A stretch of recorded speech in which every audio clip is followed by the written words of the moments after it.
Welcome to episode 6 of Platform. Today we're going to be talking to Cody Lampman.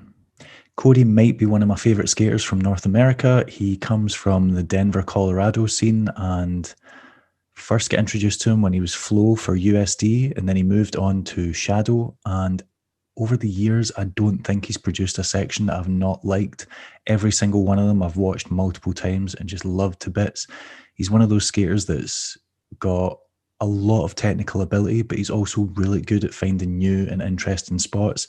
And I don't think I've ever watched a section that doesn't have at least one or two surprises in it. He released his last section in, I think it was like 2017 or 2018. And since then, we hadn't heard from him.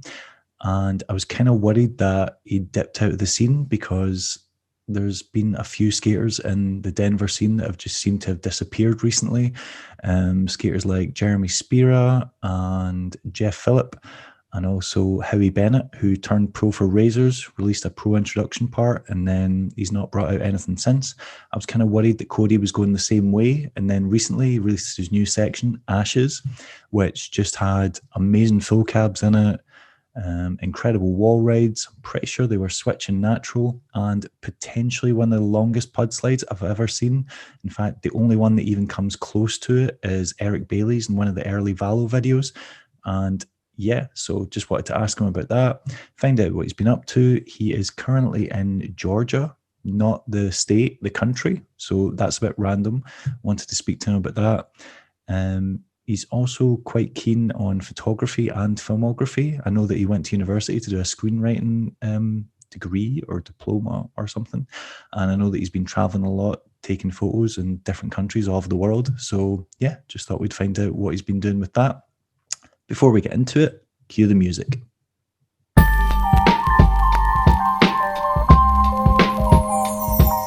The platform.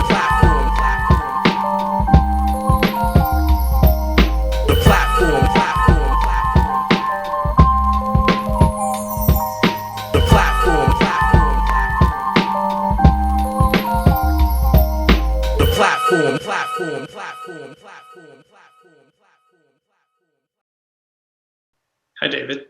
Hey, man, how you doing? I was worried for a second there that the interesting internet connection wasn't going to work in our favor.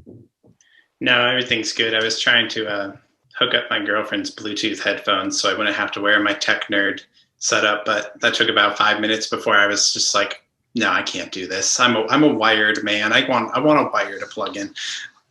Bluetooth is, yeah, it's the bane of my existence. We've got one of those like Bluetooth, what they call like stereo radio things in our living room. And no matter what phone I get, I cannot connect the phone to it. So you're just left with the radio. It's infuriating.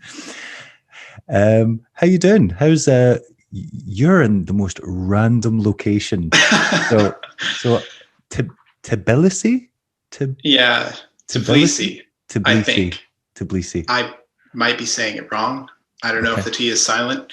But yeah, it's been good, man.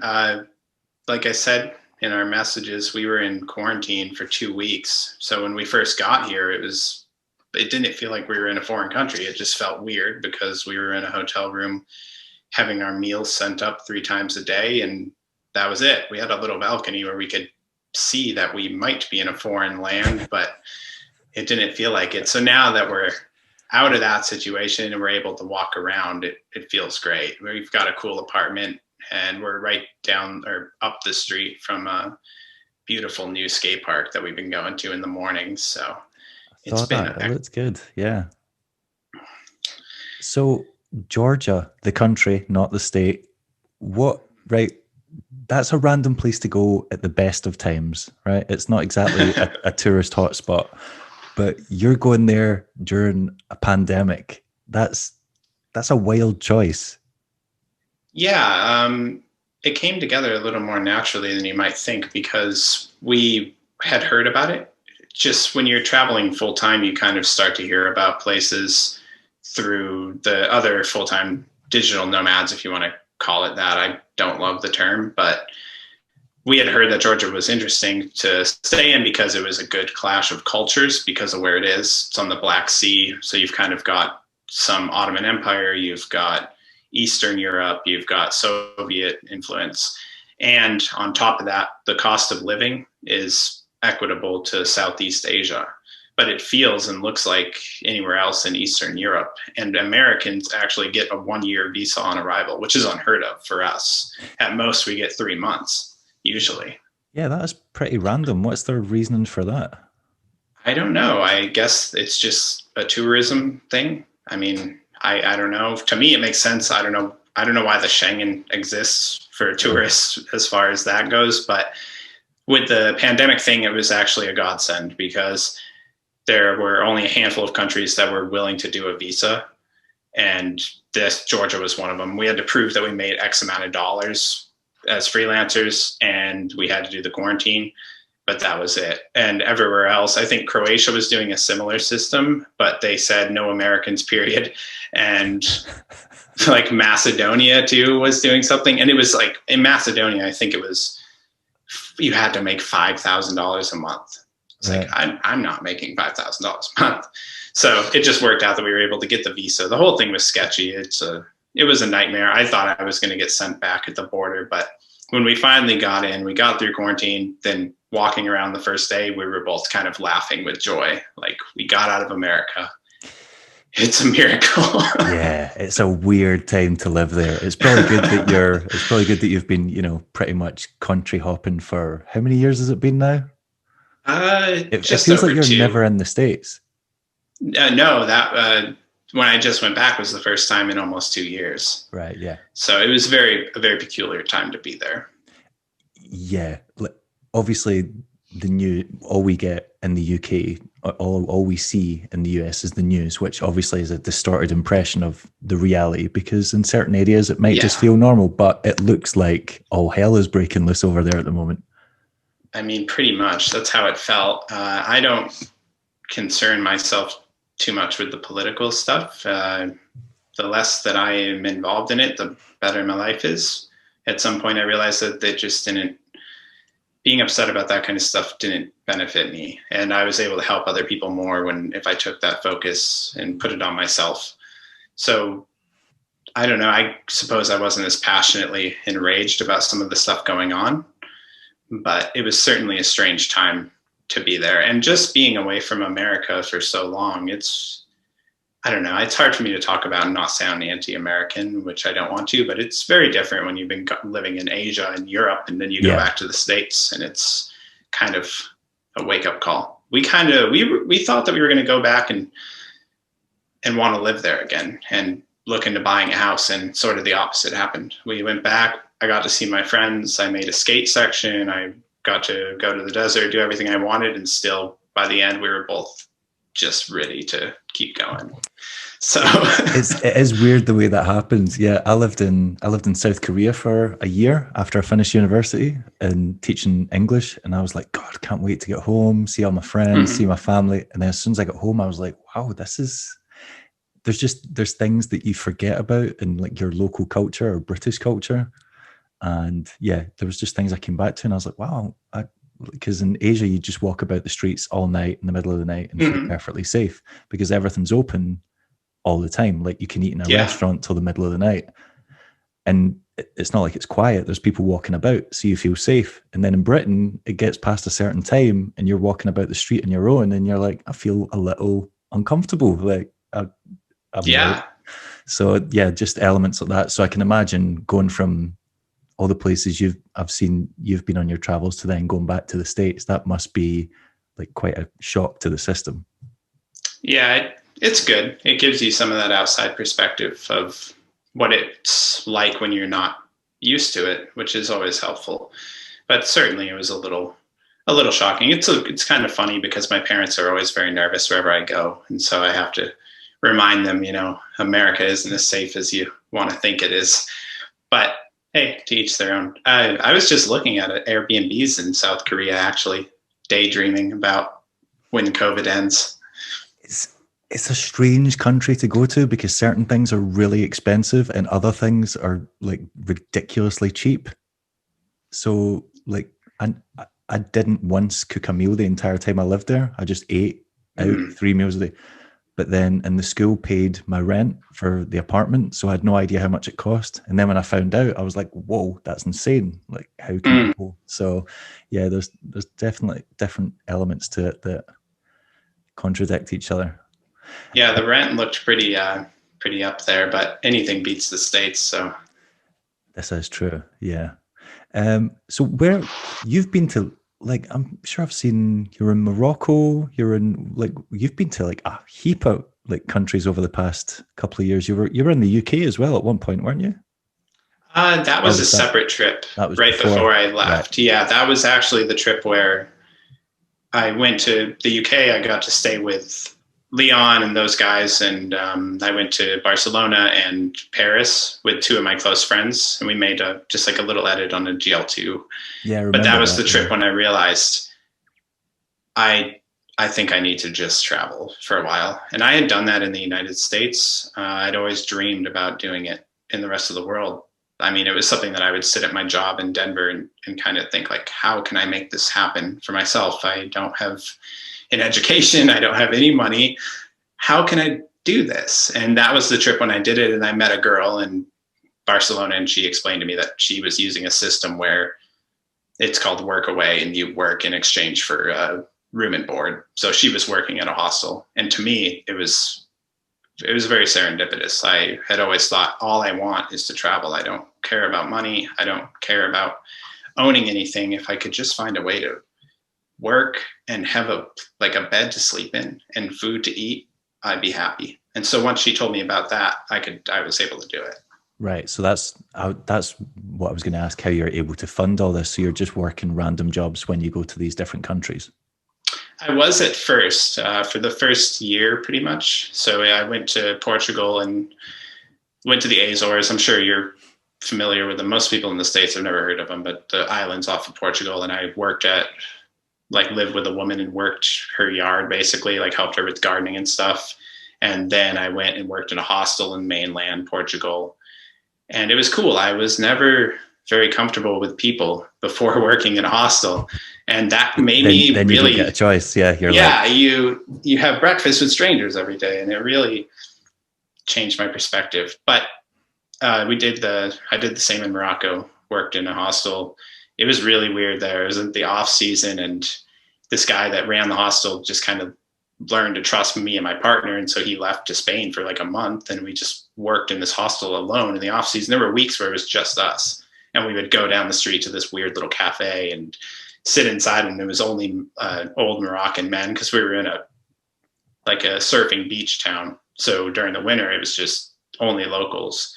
But after that, my girlfriend she's a graphic designer, and so she kind of said, "Hey, you don't need a college education to do this stuff that you want to do. Just learn it."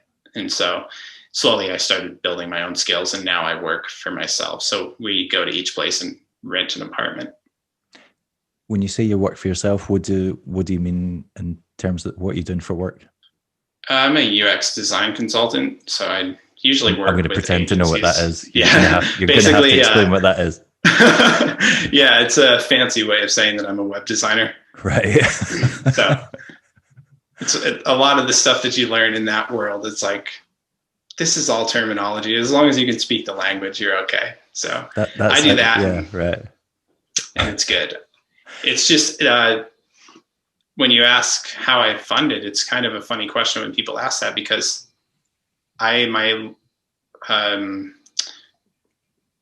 my cost of living is lower than ever before in my life, but the quality is higher. And it's just because I go to places like Georgia. Over here, I can have a huge, nice apartment, and it's $600, and that covers everything. And I can go to the corner store and get enough groceries for the week, and it's $20.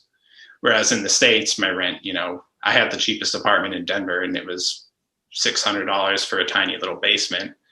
And to survive, I had like $5 in the bank account all the time. So there is that role too. Yeah, it kind of feels like any city in the States just prices out local inhabitants in some way. Like it seems like the only people that can afford to live there are people in the upper brackets, or people that move in, rather than people that have perhaps lived there their entire lives. Yeah. when we last spoke, and I can't believe it was this long ago, it was like 2014 Oh for yeah, your, I can't remember what issue it was, but yeah. And you told me you were doing screenwriting at, was it a college or a community college or something like that? that's right. And I then I forgot all saw, about that. did I see that you were working on a film at one point, or have I imagined Yeah, this? What yeah, happened no, with all no. that? So I was going to go to school for screenwriting. My father is a Vietnam veteran, so they kind of have this. For a while, they had a program where if you were in a war, then your son or whatever got X amount of dollars to go to college.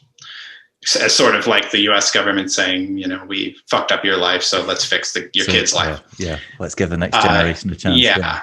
So I was going to go to college on that because I was always very poor. I mean, and I don't know, I never had any real skills in Denver. I just worked in restaurants and barely scraped by. And the year that I was going to go, the year prior, the government had changed the rule and made it like you had to be 2 years younger. So I couldn't do it anymore. So my best friend was going to film school. So I just started like going with him to classes, and he would like bring me to help on film sets. And I would just kind of stole a small education. That's incredible. I love that. That is a hustle and a half. That's great. You're like, I'm getting the education without paying the fees. You're like, this is brilliant. Although you don't get a Yeah, qualification, but still. right. But But in that you world, still it learn didn't matter stuff. too much. Yeah. Yeah. And I have always been very good at teaching myself things. If I'm interested enough to learn something, I will devour all of it. Like with skating, if you're passionate about it, it's easy to devour anything you can get your hands on. So I was kind of doing that on the side, and I was, writing stuff and helping him write stuff. And so we decided to make a film, and it was just a nightmare. Like we spent thousands of dollars, like everything the two of us had, and made this film, and it just didn't work on the editing floor. It was something that I never wanted anyone to have to see. Right. And so it was very sobering in that we tried it and we figured out that it didn't work. And for me, I also figured out that I didn't really like, it sounds bad, but I didn't like how much collaboration making a film required. And that's the cool part about it, is that when it does work, it's hundreds of people coming together to make something. But when it doesn't work, all it takes is a few people not on the same page. And so after that, I worked on a few film sets. I helped with some commercials and things like that, but I just wasn't interested in that hustle. And around that time, I went through an extremely serious breakup and just fell hard into drinking and doing drugs. And at that point, it was just a matter of survival, and bettering my life was kind of out of the question.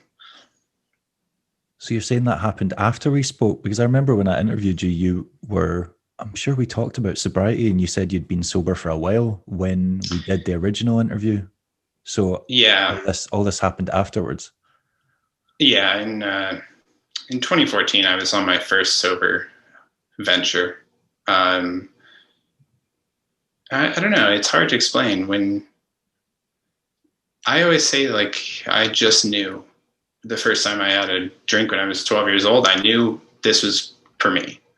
And so it was kind of something that I always did. And with the crew in Denver, it was a part of our thing. It was a part of our culture. You weren't just a skater, you were also a maniac drunk. And that was kind of what drew me to the Denver guys in the first place, is when I met them, they just didn't care about appearances or anything. It was just about skating and acting nuts and living like trash so that you could work as little as possible, and just skate and make stuff. And it was cool. It was like skating there was like my New York for artists in the 40s, or Paris for writers in the 20s. And so I think in 2014, I had just started experimenting with being sober, because at 24, I had started getting adult hangovers where you actually can't skate. Yeah, that's a reality check when you wake up the next day and you're just clutching your stomach. Yeah.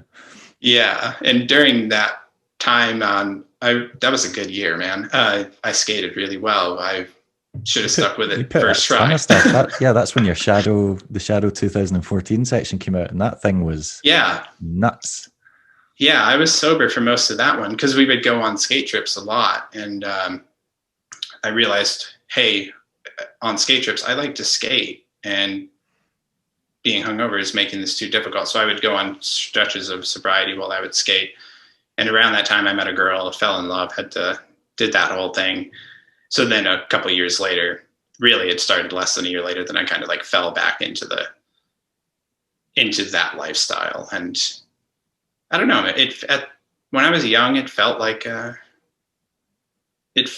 was a part of my personality, and like it was a part of my vision of myself as a skater or something. It's all so ridiculous looking at it from a place of less ego. Not necessarily, because there is a time and a place. Like, for example, when you're younger or when you're in college or university or whatever, it kind of just seems like a rite of passage to do stuff like that, and like to party too much, and, you know, to binge drink and to party for days on end. And if you do experiment with alcohol and drugs, it's not really seen as a bad thing. It's just seen as being young and being, but then after a certain point, that's when it becomes like, oh, this is actually a bit of a problem. Or when none of your friends are still doing it, but you're the only one still doing it. And you're like, well, it's no longer being sociable either, because I'm just doing it on my own. And that's when it goes from being, I don't want to say normal, but like accepted, or it's essentially sociable, to then being an issue when it's starting to interfere with every other aspect of your life. Yeah, absolutely. And it's funny because it's such a huge part of skate culture. And I think especially, I don't know about when you were younger, we probably came up somewhat close to the same time, but I mean, even when I was in my 20s, you know, for my core group of street skating friends, you know, if you didn't take part in that side of it, you were lame. Like, it didn't matter how good you were at skating. If you weren't down to get drunk and do drugs, then you were just a good skater who wasn't cool, who couldn't hang. And I also wasn't very good with people. And if you're not good with people, booze can kind of help. It's the social lubricant. You're like, oh, I suddenly don't have as many inhibitions. I can, but that can go two ways. You can either then become, you know, outspoken and interesting, or you can become obnoxious and horrible. But as I'm sure everyone has experiences of being both those people on, instances when they're on those substances. But I think blading kind of lends itself to extreme personalities, because in order to take that level of pain regularly, like, name a day, it's a rare occasion when you go out and don't get hurt to some degree, whether it's just a dead leg or a sore shin or smashing your balls. But then you also have to be prepared for the fact that there's times when you're going to be crawling back to your car, or, you know, or you're going to need friends to lift you. And that takes quite an extreme personality in the first place to stick with something like that, because you're essentially punishing your body. So if you're already willing to do that, it's not much of a leap to imagine that you're willing to experiment and, you know, shove substances down your body that you don't actually know what's in it. Oh, absolutely. I think too, ecstasy, MDMA and stuff like that, you know, it's, you know, the person who gives you it says there's something in it, but there could be completely other substances in it altogether. Oh, absolutely. You're always running that risk when you're living that lifestyle. And the thing that I always say about it is, when my friends come to me to talk about it now, if it's working for you, cool. There's nothing wrong with that. But when it's not working for you, you know, and you have to then decide how long you want to keep fighting it not working.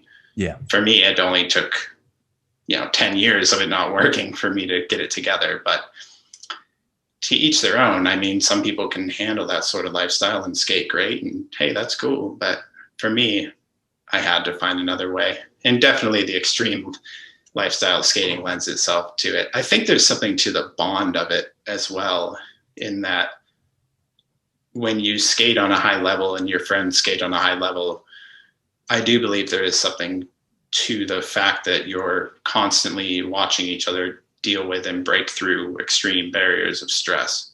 And that kind of builds a connective tissue that most friendships really can't relate to. I mean, if two friends get in a car accident and barely survive it, that's not that different from what goes on a rough day of skating between three friends.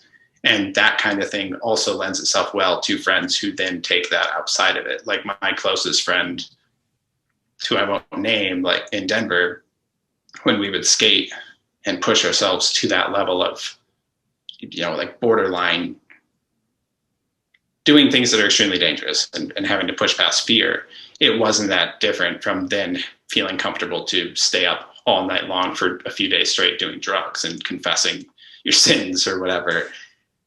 It definitely has a very similar aesthetic in that, well, both activities can essentially very realistically result in you dying, but the gamble that you're taking for that isn't result for extreme euphoria, because when you land a certain trick or do something, you're like, this could get me killed. And you don't, even if you just get a little bit hurt, you're like, I escaped that. And it's kind of the same with drugs. Like, you're like, I can experience something incredibly, out of body experience, like have an incredible time, connect with my friends closer than I ever have, or it can go really, really badly. And you don't, absolutely. You have no idea which way it's going to go before you take that substance. Absolutely. I feel like this is going to be a recurring theme for your podcast. You better be careful. I was not expecting that with Jake. I was actually quite surprised when he hadn't been in skating for years. I simply assumed it was because he'd got into a serious relationship. He'd had a couple of kids. And then when he told me that, I was like, whoa. And then to come back from all of that and skate at that level, I was like, that's kind of unheard of. So, nothing but respect for that. Even if he didn't come back to skating, even if he just got rid of all those issues and, it helped. Yeah, getting through that is that's enough. That's a huge fight. I just watched his part again today, and it's so good. If anything, I think he's more interesting to watch now than he was then, because now he's doing lines and, connecting interesting obstacles, whereas before he was just hammering handrail. And I was like, if anything, you're better now than you were when you were meant to be in your prime. Oh, absolutely. And having Carter, I mean, if Carter chooses to bless you with his filming, he's going to force you to make an interesting part, because he will take your powers and show you what to do with them. And when I saw that Carter made that part, then I knew we were in for a surprise. I felt like he did the same with Jeff Howard. Carter's definitely been responsible for some of Jeff's better parts over the years. Oh, yeah. Jeff's ground control section that Carter made, where he does that. It's like it's not a wall ride, but he bonks a wall over a drop. He basically it's like a ledge, but instead of skating the ledge, he kicks it to gap over the ledge over a drop. And I'm just like, I was like, that's one of those ones where it's like, you can clip it and die. Like, you can just go face first, or it can look insanely creative and really clever. But there's no in between. It's not like you're going to get away with it if you mess it up. If you mess it up, you've just skated full speed at a drop ledge and chose to clip it. Yeah, that stuff is scary, and it's very difficult to make that look cool. Jeff Phillip and Howie Bennett were always, and Jeff Howard are some of the guys I think of who did that sort of thing and made it look cool. Because otherwise it just looks like, a mistake, you flopped your legs around, or And Carter knows how to film it to make it look good. But yeah, the incredible part from Jake, incredible parts from Jeff. Yeah, they've got a hell of a caliber out there at the moment, especially the people that are getting in, like Corey, and then you've got Josiah, and even just the local guys as well. Like James, is it James Truitt? Mm-hmm. Yeah. My God, all of them are just, even Carter himself, Carter skates. Oh yeah. A brilliant level. I was going to ask you about this, because obviously you've been kind of in and out of the scene for the past couple of years in Denver because you've not been there. But it seems like it's starting to, I don't know what's happening, or whether they've all just moved on, or what's going on, but it doesn't seem like Jeff's skating anymore. It doesn't seem like Howie's skating anymore. Ian Walker doesn't appear to be making videos. And Jeff put up some posts on social media. I can't remember whether it was at the start of the year, but at some point during the year, that just suggested he was going through an incredibly rough patch. And it just seems like, and Jeremy Spira as well, we don't really hear from him anymore. What's are all those guys still skating, or what's going on?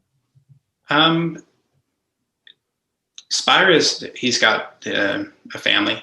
he's still skating as good as ever, but definitely family first. Oh yeah, I was that lucky makes enough sense. to go on the road trip this year. I didn't get to see Jeremy, but I got to see a lot of the other guys. Howie, I haven't seen in a few years. Because Ian and I, he was an incredible talent, and then he had the pro part yeah, for Razors, and then it felt like he just fell off the face of the earth. And I think a lot of people were really hoping that that was going to be the start of him finally being, recognized for his talents, because yeah, he's been putting out just unbelievable parts for years. yeah. I mean, I always say when you watch a Howie part, he does the stuff that a lot of the guys now want to do and pretend to do, like the wallies and the pole jams. And Howie does it for real. Howie is the best skater I've ever skated with, and I've skated with everyone. I've seen him do stuff that isn't feasible. That is like something a skateboarder could do because of the physics of it, but he somehow knew how to do it. And he was my favorite person to skate with. He was one of my closest friends. I wouldn't be half the skater I am if it wasn't for those guys, because they had that ethic always of do the trick for real or don't do it at all, and do it in an original way. But Howie, I tried to get a hold of him when I was in Denver recently, and I couldn't. I don't know if he has a different number or what the deal was, but also I was only there for a week staying with Jeff. Jeff filmed most of Ashes. So once we started filming, we went into almost, I don't know how to describe it. It was like we were both just so focused. Mode. Yeah. Perfect description. We didn't hit up anybody. We didn't go to hang out with anyone. We would just wake up in the morning, go to the spots, get the deals, and go to bed. And that was it. So I probably could have made a harder effort, but it seems like real life has just kind of caught up with a lot of those guys. As far as I know, how he's just working. I know that for him, getting a trick was just as hard as it was for me, if not harder. I've seen him try a trick for 3-4 hours on a regular basis. So I think it just hit the point where it wasn't really worth it anymore. Just had enough. And yeah, and especially, I don't want to talk shit, and I don't mean it in a shitty way, but for someone like him where he's suffering so much for every trick, I think it's frustrating when he looks at the rest of the team, and some of them are, going to a skate park for an hour, filming some grinds on some coping, and that's, in the eyes of Razors, worth just as much as a part that took a year, which is that old school mindset, and I get it, but I'm sure that was frustrating. Jeff's skating a little bit again, but mostly filming and hanging out. I think he got too good. Well, I saw that he made the Trevor Tylowski part, and then, but then it seemed like he'd either fallen out with the rest of the guys, or he'd just become disenfranchised with skating, because he just had a few posts that suggested he was incredibly miserable, basically. I think he's having trouble finding value in skating. He was on a tear for like 5 or 6 years. It felt like a month couldn't pass, or 2 months couldn't pass without him just dropping, a ridiculous street section in a different part of the US. So that wasn't sustainable. You can't put out that much content that regularly and keep that going. But it's sad that it's been a while since we've heard from him. Yeah, we'll see what happens. When I was there, I think I could see him starting to enjoy it again more, and he enjoys filming because to him it's just as much an art as skating is. He has a way of making each clip work in a way that it wouldn't without somebody else.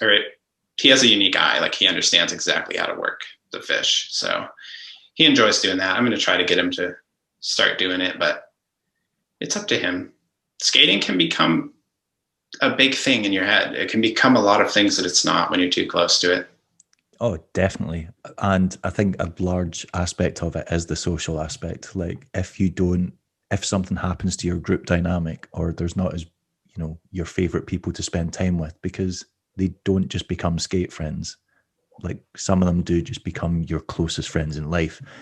And if for whatever happens, you guys fall out, or you don't have that person to skate with, that can impact your enjoyment of it to a massive degree. Absolutely. It's hard, I think, too, when you get used to the life that him and I were living for a while, where it was a close-knit group of friends who were pushing each other and who are down to skate and film every day. And it can be really hard to let go of that and to say it's over. It's time for us to be adults. Meanwhile, I have less responsibility than ever, so I'm not one to talk, but you know how it gets a natural to grow up, but process. I'm out of here. I'm going globetrotting for a couple of years, but you need to grow up. Because when we last spoke, you had me, what kind of term can I put, excited, or, you know, you had me believing that there was a follow-up to El Chipo. Was it El Chipo? El Chapo? El Chupo. El Chupo. You had me believing you guys were working on a follow-up to that, and then that never materialized. And I was like, he let me down there. What's going on? I'm sorry. I let myself down. I also thought we were going to do that, but did you guys ever start it, or did it just fall apart, or what happened there? It was hard. It's hard to say. With Ian, he always had a very straightforward vision. You know, he knew what we were making, and it was kind of a matter of us just trusting him. And it wasn't so much a collaboration as it was you're just working with him and you get what you get. And for a while afterwards, we were kind of working on it, but it was difficult because at that point, you know, Jeff had, I think he had at least one sponsor. Howie was making stuff for Razors. I was trying to make stuff for Shadow and Haunted. So it was always kind of frustrating for Ian, I think, because it was no longer just let's film for your video. It was, we can film for your video, but by the way, I need to make this and this and this. And it was always hard for us to produce content. I don't know why. So if I had to make one section, that was, you know, going to be 6 months to a year. And if I'm supposed to make it for a Haunted video, then it kind of takes the chance away to film for anything else. We just weren't very productive. But I don't know what happened. He put out a couple other videos more focusing on the younger kids. And I thought that was really cool because I didn't see him going down that road. And then when he did, and he made the humongous mixtape with like Zach Pavel and Isaac. And I remember he made ones who went to like Portland and stuff like that, because he was hanging about with Carter as well, and they were filming stuff there, and he would come back. Yeah. I'm pretty sure he helped out with Corey Waikiki's Pro Skate. Oh yeah. Well, I think he helped film a couple of clips for that. Yeah. Or maybe even. Yeah, he filmed a lot for that. I think he might have edited it too, but I'm not sure. I think he did. I can never remember. Yeah, I always get mixed up. I know he had some involvement in it. That was definitely around the same period we were discussing, where all of a sudden Howie and I were a little more focused on the partying and filming enough tricks for one part a year at most than we were on helping our buddy make a skate video, which is a shame, but it's how it went. There's nothing to do about it now. It happens. You mentioned Haunted. Haunted are still kind of going, but you're not riding for them anymore. Or are you? No, I'm not skating for anyone anymore. What? Because obviously Shadow, you were on USD, then Shadow obviously ended, and weirdly they've made a comeback, and it just looks strange. And I don't know what happened with the whole Shadow thing. I was in talks with them a little bit, and it just got a little more frustrating than it was worth, because I thought I was a little more a part of the team and had some phone calls that were pretty serious. And then when they were taken over by USD, it was just kind of like back to one email every 6 months. So I gave up on it. But when I decided to leave the States, I also knew that I was done making skate parts, and that the stress of making the skate part wasn't worth it anymore. Physically, it was just starting to hurt. I never had health insurance in the States, so it was always a gamble making a part. And I knew that I would skate again for fun, but I wanted to very definitively tell people I'm done, so that it wasn't like one of those guys that fades away. And I told the owner of Haunted, Matt, I sent him a message and told him, I'm sorry, dude, but I'm done. I was going to try to make one more section for him, but it just didn't pan out. And that was that. I think Matt just hit me up the other day about sending me some stuff, but I don't know, man. I don't want free stuff. I'm 30 years old. I have a job. I can buy wheels. Yeah. But that's also got to be a hard thing to admit to yourself because it's obviously a massive part of your life and something you've dedicated a lot of time and energy and, like you said, pain to actually let those words come out your mouth and say it to someone else and be like, this is over. Like this whole run that we've been on, this thing I've been doing, I'm not doing that anymore. That's got to be a hard thing to actually hear yourself say. Yeah, absolutely. At the time, it was difficult, but it was kind of in line with the way that things were going. I had sobered up for the last time. Let's hope. Not let's hope, definitely. And that's a better. Yeah. Let's go with that. Definitely, let's go with that. And I had decided I'm going to quit my job, sell everything I have. I'm going to live in a basement on an Indian reservation in Arizona with my friend, work in a bar for 3 months, and make some money and leave the state. So it wasn't. I think it helped because it was a part of an evolution. So it wasn't just I'm going to quit skating and try to maintain the life that I already have. It was sort of I'm going to let go of skating and let go of my normal life and move on to this next thing. So as hard as it was also kind of a relief because skating and making parts is stressful, even if it's a ridiculous thing and you let go of all the ego stuff. Still, I think there's an almost subconscious need to continue to prove yourself and to continue to maintain your personality or whatever. If you've been making sections like you guys have been making, where it wasn't just an average skater putting it apart, it was like you guys were all pushing these boundaries. Because like you said, with Howie Bennett, he did stuff that I'd never seen people do before on skates. Yeah. And yourself, there's like, and I said this in the intro to the video, I can't think of a single section you've released that I've not been surprised by at least one or two clips in it. Like the most recent one, I've never seen anyone pud slide a rail that long before. And then when I messaged you about it, you're like, yeah, that was the first spot of the day. And I'm like, what? That's not the first spot of the day. That's the spot that can end the day. Like you get like a pud slide's the kind of trick that if you mess it up, you're not walking away from it. Especially on definitely. That rail. Like, and you've had a number of those over the years where you've done stuff, and I'm like, I'm not sure even if I've seen someone do it, I'm not sure I've seen them do it like that. Well, thank you very much. That means a lot to me. I always went for that with at least a few of them. You know which ones are going to be surprises. That pud slide in general, I knew I had to do it when I heard that song. It was very strange. I was listening to it and then I thought, oh, right here, I'll pud slide that giant rail in Denver. So then it had to be done. But you didn't have to do every last millimeter of the rail. Like I zoomed in on it. I was like, his skate goes off the end of the rail. It's not like you're like, oh, pud slide half of it and hop off. Like you pud slid the whole rail. It's weird the way that I open up because I never do that. Normally when I do a long one, I just stand up tall and you know right when you jump on whether it's going to happen or not. It's not like a backslide where you have some leeway. It's all in or it's not happening. And usually when it happens, I can ride it as long as I want and pop off. And that one, for some reason, I think I was so afraid that towards the end, I just thought, I'm not letting go. I'm starting to lose balance. I don't care. Just keep your foot up. Let's stop doing this. Because it worked. Yeah. So the second try or something, I missed. I tried to frontside the rail to warm up and missed my back foot on a front side. So it was like, let's just get this done. that would not have been my thought process there. That would have been like, this is not the day. Like if I'm missing front sides, I'm not going for the scary option. Yeah. Right. Okay. So you said you were done filming parts and then you go back to the States and the first thing you do is get to work on one of the best parts you've ever made. So talk to me about the thought process behind that, or had you just been away for long enough that you were like, okay.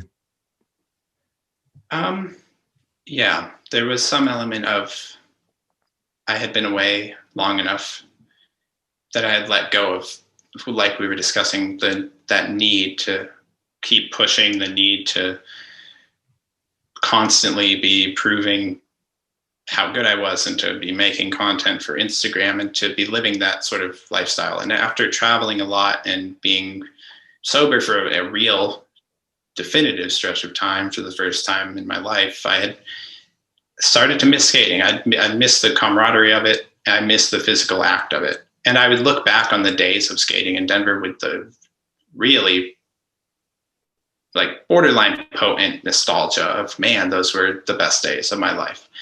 And meanwhile, when I had first become sober, I'd become much more interested in meditation and then Buddhism and Zen Buddhism. So I had developed a practice of sitting meditation every day, and I had begun to see the things that I liked in skating were almost directly tied to this new practice, in the sense of, in your moments of skating well, as every skater will experience, your mind kind of empties itself and goes blank, and you're just performing physical action. And so I began to be interested in skating again, almost as a extension of this practice, and of being able to let go of the stuff before that kind of held me up. Because I used to be a very angry skater. Every trick was a fight. And, I was one of those guys that would be screaming and smashing skates and not having a good time.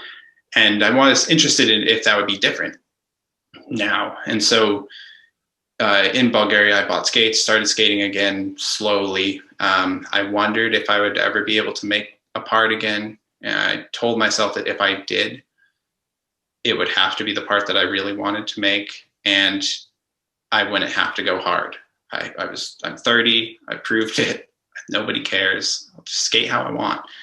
And so, as luck would have it, we had to go back to the States, where my best friend Michael was living. So I planned to go and film with him.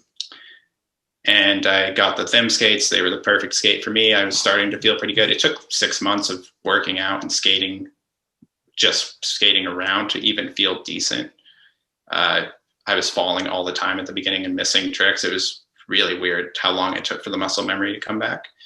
But when I got to Salt Lake City to begin filming the part, I was kind of nervous because I hadn't actually pushed beyond that feeling of fear that I used to be good at, because it is habitual. You develop the habit of forcing your body in that last minute to do something, and of emptying your mind and saying, you're going to jump down this gap right now, or you're going to pud slide this rail right now. Yeah. And so I knew that the meditation would help, and that I could empty myself now without fighting physically to get to that point. So the very first trick I found in Salt Lake City that I wanted to do was the launch to wall ride on the underpass. So we went there and I started just trying to do it. It took probably 30 tries to get up to it, just skating. And I finally did it, landed forward. It looked awful because I didn't have a pull in, and I wasn't skating the bigger wish frame yet. But after that, I went back to Michael's house and I watched the clip, and I thought, well, I guess I'm doing real tricks for this part, because I just wall rode an underpass for the first go. So, okay. So it's been interesting to do it again. I find that I'm in a much better place now. Only one trick in the entire part took more than half an hour. Even when I'm in a big fight with a trick, my body will be angry. Sometimes I'll land a trick and be yelling, and I'll catch myself, but in my head, I'm cold and calm. I had a long talk with Rob G about it, and he was laughing, saying that it does become a physical habit to catch yourself getting angry at a trick, even though you're not. So filming again was great, especially going to Denver and saying, okay, I've got 7 days to make this part. I hope I can do this. This is what all my training has been for. Yeah, that's what I was going to say. You keep mentioning 30. 30 is not old. Give that a rest. Like, you get many years. Like, I'm 37. I can still hit. Yeah, you're still getting it. I look shaky, but I can. The knees are still. They're kind of doing what they're told. To film like that section, like to film that quality, that caliber of a part in that short time, just proves that. Like, imagine what you'd have been capable of with an extended period. So that's a lot to achieve in the space of, what did you say, a week? Yeah, almost three tricks were filmed outside of the week. Basically, I was in SLC for 3 months, and I got 2 usable clips. And then I went to Denver for 1 week, filmed the whole rest of the part, came back, and was like, I need the last trick. Let's just go get it real quick. So for the most part, the entire thing was filmed in 9 days. No one is that productive. Most people can't even skate 2 or 3 days in a row because they're like, no, everything hurts. I'm done. Like, I usually don't. I believe in taking care of myself now, which I never did before. So I will typically only skate. If I skate hard or get injured, I take as long off as I need. But it was just a lot of luck and a lot of stretching. Certainly. I'll take your word for it. I've also it's so funny that you say about losing your temper, because I don't think whoever's been filming you over the years has not done a good job of capturing that then, because normally you see people lose their shit after a few. Yeah. With all your footage, it just looks like you don't miss that often. Man. Or the filmer wants us to believe that. Yeah, I was very strange when I was younger and very egotistical and very like, this is what I can show and this is what I can't. It was ridiculous. But yeah, dude, in 2014, 2017, those parts, I mean, every trick probably took at least an hour. For a trick to not take an hour now was a blessing. One of them took 2.5, but everything else was pretty quick. I like things now that you kind of have to do it or don't. I mean, I hate going back to the pud slide, but that's an example of a trick where you can't spend an hour on that trick. Yeah, you're going to do it or not. Yeah, something's going to get over it. Wrong. Yeah. Right.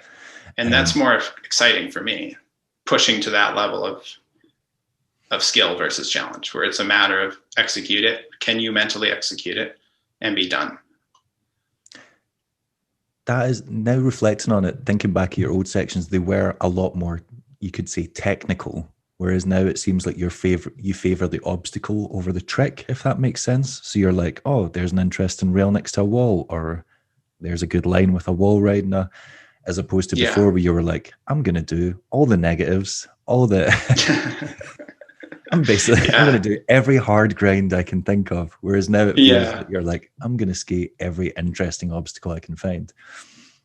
Yeah, definitely. There is some conscious effort to not do things that are, I don't want to spend an hour on a technical ledge trick anymore when I can grind down a 10 stair rail second try and everybody will remember that. You know, I don't get as much enjoyment from it, but I do like to have a little reminder, you know, like I had to do the full fish brain because I was like, I got to remind people that I can still spin onto a rail.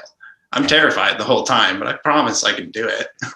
That was one of the ones that stood out. Also, the incredibly dangerous True Machio, because True Machio in an electric box with a drop off the end, that can go wrong in way more ways than it can go right.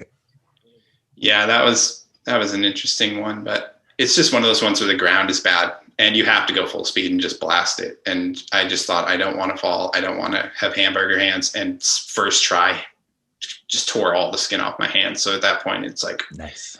Well, I guess we're in it now. Do it. Yeah. But that point where you're in it and you are mentally stable and you're doing this trick and you're pushing yourself beyond the limit of your regular consciousness. There is no other way for me to get that in real life that I've found other than skating.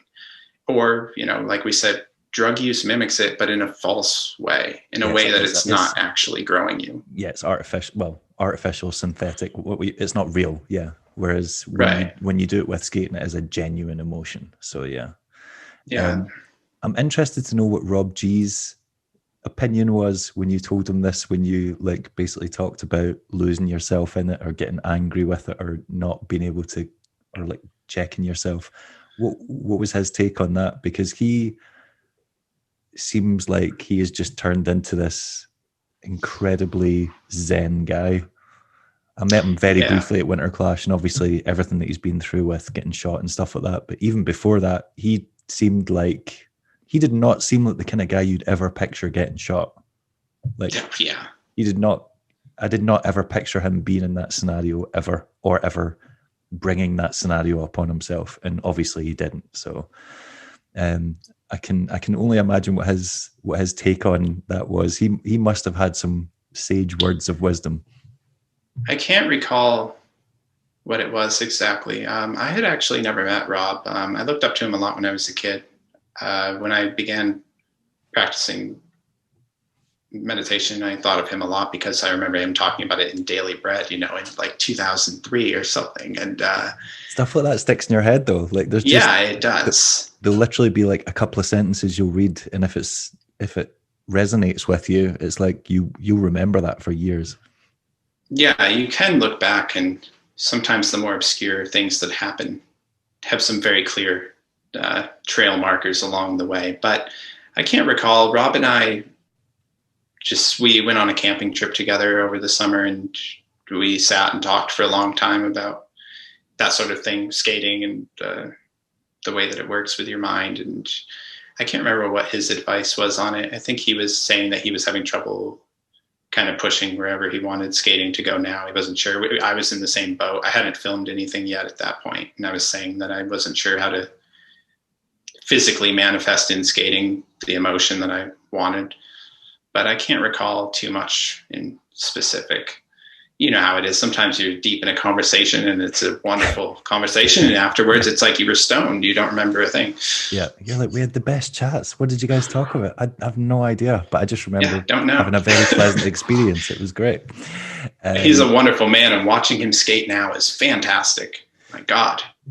He is. He's one of these people that he has a kind of calming presence. Like even, I think I maybe spoke to him for like 5 minutes maximum in February, and he just has that.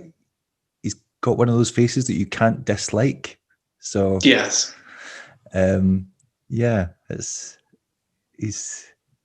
something about him. It's difficult to place, but there's definitely something about him. You take loads of photos, and that seems to be the way you're documenting your travels, or like how most of us see where you've been in the world. Is that something you are like pursuing, or is it just No, because I thought you'd kind of switched from. I thought you were like, all right, well, he's interested in making films. Now he's pursuing photography, or he's got a passion for that. I just wasn't quite sure. Like for a little bit, yeah. When I first made the switch away from skating, and when I was first sober, it kind of sound like a broken record on that note, but that's when my life started to come together and become interesting. I realized, well, what are some things that I like to do that I can begin to maybe make a living off of? And photography I'd always had an interest in. And so for a while I shot professionally, but it wasn't very fulfilling, and there's not much money, and most of it is shooting really boring stuff. Right. And so when I stopped skating, I kind of let that take center stage. I just wanted something to dive into the way that I had in skating. So now I still shoot every day. I never go anywhere without my trusty little camera, but it's more of a personal thing. I don't really have any interest in ever using it for money anymore. Okay. Skating is kind of like photography in that some of the best photographers have found the best way to pursue it is to have a job separate from it. And that's kind of how I feel now. Have a job where I can make money and be secure and live the life I want, and skate on the side on my own terms, make photos on the side on my own terms. I think, yeah, that's a healthy way to look at it, because it is very rare to get, like you said, like one of those jobs that you actually find emotionally fulfilling rather than just doing what you're told, basically. How long are you planning on being in Georgia for? What's the plans for the rest of the year and next year? It's difficult to say right now. With our visa, we actually can't leave and come back. So we could be here for a year. I think we're going to wait and kind of see what happens with COVID. Right now, we can't go anywhere else. We couldn't even stop over twice in the EU while in transit. Yeah, it's crazy. In Scotland, we've just went into lockdown again in the majority of the major cities. So I'm not theoretically allowed to leave my town by car. And if the police stop me, I can get fined. So yeah, it's a crazy time we're living in. Yeah. Yeah. So we'll see. I have been talking about making a part with Bobby for a long time. I was going to ask about that because I saw him leave a comment. I think it was a couple of weeks ago, and he was just, that could be very, very interesting, because you've got very different approaches to skating, but approaches that I think could definitely complement each other. And he likes very similar objects. Yeah. And where definitely. he lives, it looks like there's just weird concrete and marble everywhere. Oh, yeah. Which would suit, yeah. Yeah, I'm thinking about that big time, because he hit me up almost a year ago, and said something along the lines of, come on over, let's get you filmed. and I wasn't even skating. I think I'd been skating for a month or something. I hadn't told anyone. And so we started trying to plan it, and my partner went to Israel on like birthright.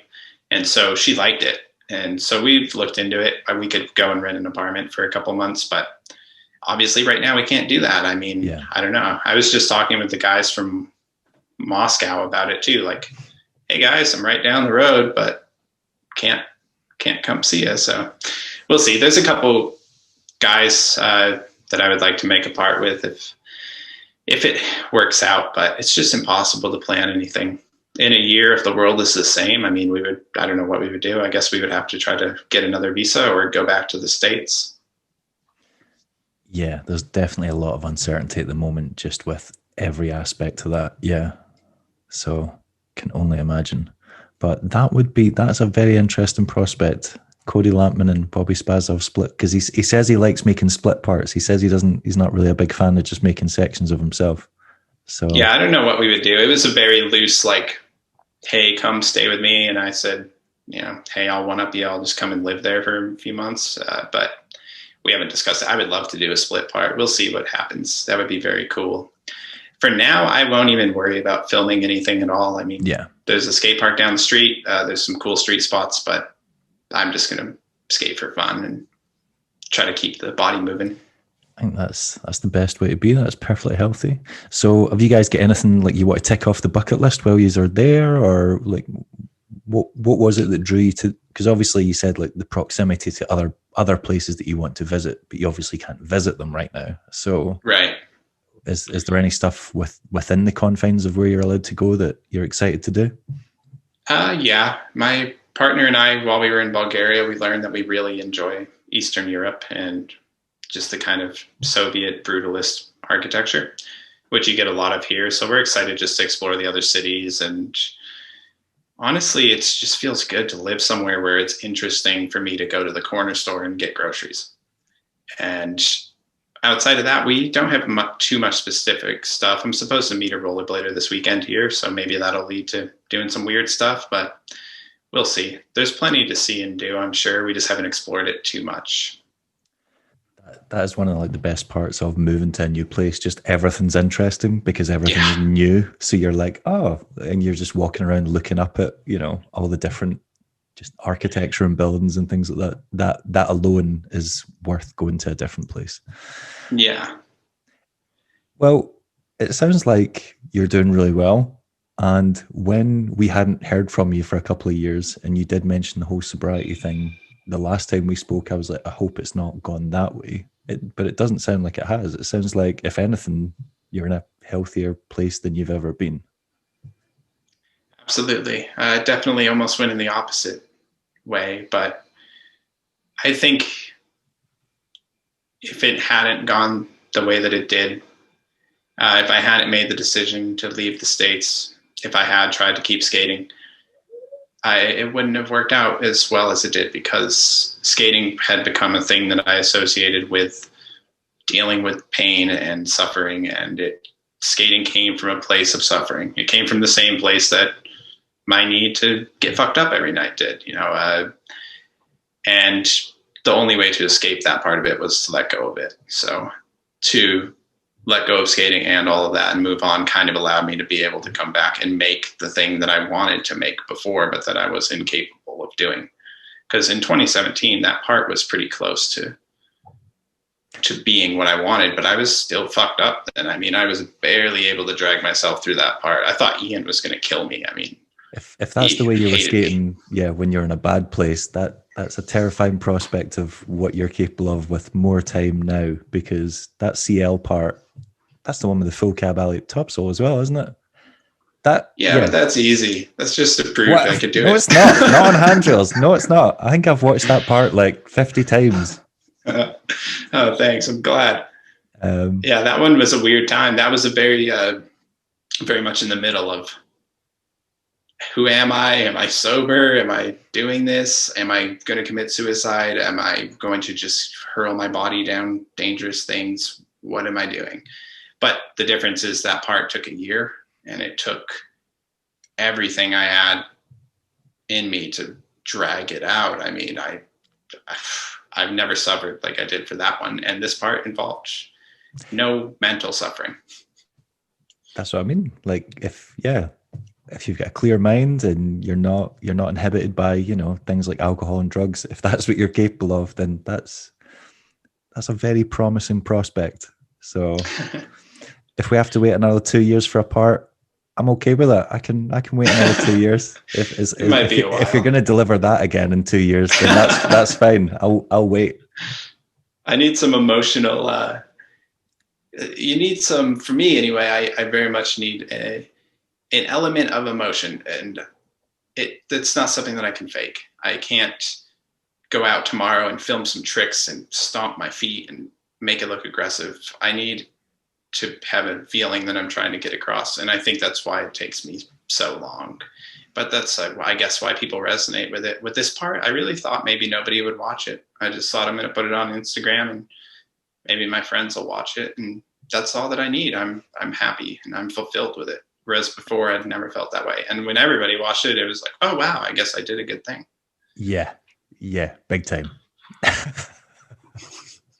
Yeah, I like I said, I don't think you've released a part that I've not watched multiple times and enjoyed each time afterwards. So yeah, I don't see there being a future where you release a part and no one pays attention. We'll see if I can't drag out one more at some point. For now, my girlfriend was joking with me that I've got a postpart depression. Oh, because I go to the skate park now. Come down, yeah. Because you've got no drive now. You've got no reason. You're like, yeah. So it's very real. I go to the park and I don't want to push it. You know, I never push it in parks anyway. But I'm just, when you're for a week straight or pushing it every day, you forget that just casually skating is okay. It's all right. Meanwhile, I'm in the park and I've got one bum ankle now. And I have a bruised heel, so I do a little jump and I'm in pain. And it's like, oh man, how did this even work out? Can't even jump the box now. But it'll pass. The body will take care of itself. Well, I hope you have an incredible time in your adventure. It sounds like you're doing great, which is what I hoped. And yeah, if we have to check in 2 years, that's fine by me. Just yeah, have a good time. Sounds good. I'm going to pester Bobby now and be like, you need to keep regularly checking in with him and making sure that this becomes a reality, because people want to see this. Oh, I'm sure he will, and I will definitely make it happen when the time comes. But it's been good chatting with you. I'm glad that we finally got to meet kind of face to face. Me too. Yeah. When you told me you were disappearing to a random country, I was like, he's just doing everything to get out of this now. But then you were like, the internet connection might be a bit bad. And I was like, it can't be that bad. Come on. No, it's pretty good, actually. So, which is a relief for me for work. So this was our test run. Thank you. Glad to be of assistance. Well, thanks for taking the time to do this today. And yeah, hopefully speak soon. All right. We'll talk to you soon. Bye. All right, speak to you about. Bye.